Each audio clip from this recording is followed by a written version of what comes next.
Se ninguém pagou ninguém, em toda a cadeia, Cartos, Tirreno e Master. A única explicação lógica é que as carteiras foram criadas artificialmente, isto é, são créditos falsos? O senhor concorda com essa conclusão? Não. Caso discorde, apresente explicação à alternativa documentada pelo Bacen. Não concordo, volto a dizer. Eu não sei dessas operações, a gente não aprofundou das operações na ponta, quantas delas eram boas, quanto estava com documentação que não foi enviada, a gente não aprofundou porque a transação final não foi realizada. Como foi dito anteriormente, foi realizado com outros ativos da transação com o BRB, não esse. Então, eu não posso dizer que a transação ou as carteiras eram falsas, eu não posso afirmar. O que eu posso afirmar é que a transação não existiu.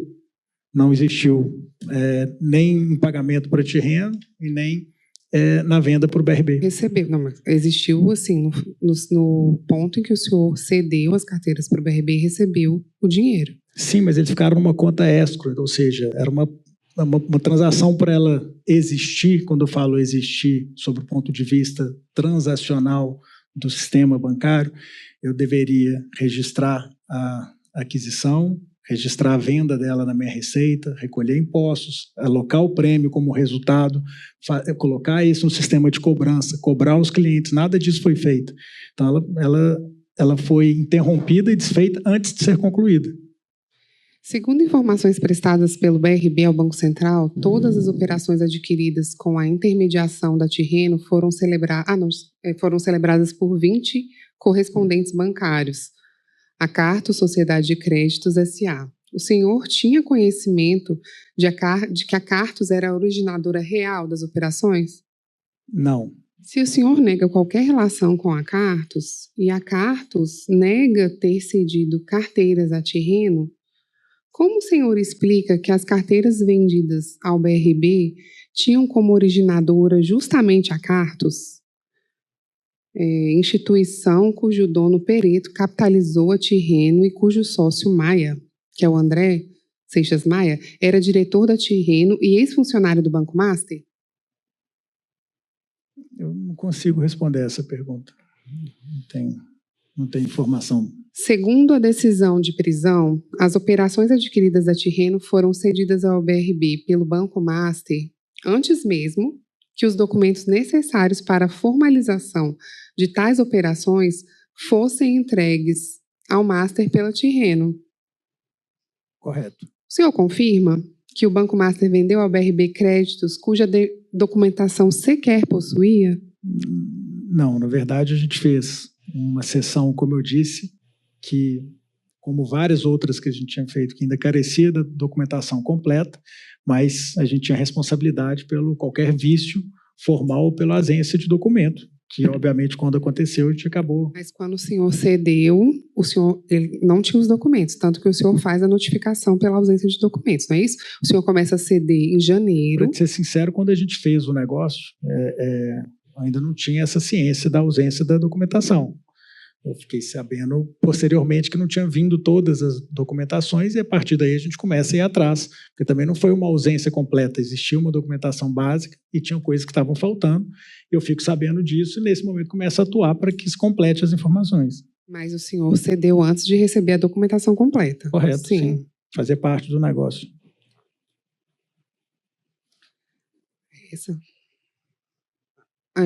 Como o Banco Master podia atestar a existência e a qualidade de créditos cuja documentação não tinha em mãos? A documentação básica, o que eu entendo, existia. Tanto que não só na equipe do próprio Master, como na equipe do BRB, foi feita análise de crédito, de compliance, e seguiram os manuais. A sessão foi realizada sem coobrigação, ou seja, o BRB assumiu integralmente o risco de inadimplência. Por que o Banco Master exigiu essa condição se os créditos eram supostamente sólidos? Na verdade, é usual que quando você faça a sessão, o risco de inadimplência ele passa a ser do comprador, mas existe o risco de vício documental da existência do que é previsto no contrato, e aí por esse motivo a gente desfez a operação. Segundo o Banco Central, o Banco Master não reservou recursos líquidos suficientes para honrar as obrigações com a Tirreno. O que ocorreria caso recebesse a documentação completa das operações? Isso significa que o Banco Master sabia que nunca receberia a documentação e, portanto, que os créditos não existiam? É uma alegação do Banco Central, no mínimo, curiosa, porque, como eu disse no início, a prática bancária, você tem uma reserva e você tem a conta de clientes, e o banco não tem a disponibilidade de todas as contas de clientes que tem ali à disposição. E, obviamente, como eu disse, até o dia 17 de novembro, a gente tinha conseguido honrar com todos os compromissos nossos. Então, sem dúvida nenhuma, a gente honraria esse também, caso a operação fosse concluída. Como o Banco Master registrou contabilmente o prêmio de 5,5 bilhões recebido? 5,5 bilhões. Como foi registrado? Não foi registrado, ele ficou numa conta transitória também, esperando a conclusão da transação. Segundo o Banco Central... É porque a conta... É um dos pontos do relatório, eu vou ler só para não... Segundo o Banco Central, o Master optou por uma terceira opção, não prevista nas normas contábeis, que foi a redução de um ativo, rubrica cujos valores em nada se relacionam com as operações realizadas. O senhor pode explicar melhor? Ao meu entender, foi feito seguindo, sim, procedimento contábil. Aliás, existiu essa discussão da controladoria do banco com agentes do Banco Central, e a explicação é justamente porque a transação não tinha acontecido, ela ficou numa conta transitória. Com quais agentes o senhor discutiu esse registro contábil do Banco Central? Eu pessoalmente não discuti, mas eu sei que houve essa discussão da controladoria, do Ângelo Silva, com pessoas da supervisão, que eu não me lembro quem da supervisão que supervisiona o banco.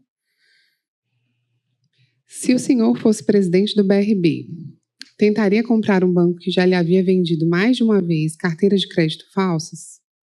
Primeiro, novamente, o banco não vendeu carteiras de crédito falsas para o BRB, e sim, se eu fosse o BRB, compraria, e foi uma pena o negócio ter sido negado, uma pena para o mercado brasileiro, não só para o BRB. O BRB é um banco regional como poucos hoje, porque todos acabaram, um banco que teria toda a possibilidade de crescer e ter uma abrangência nacional e competir com grandes bancos brasileiros, que pela transação que seria feita, seria possível ele ter mais lucro, mais resultado, crescer, e acabou não acontecendo. Então, eu faria sim esse negócio. Aliás, esse negócio foi recomendado por diversas auditorias, pela própria fiscalização do Banco Central, que naquele momento, até antes da gente dar entrada, indicava como sendo um bom negócio para o sistema financeiro.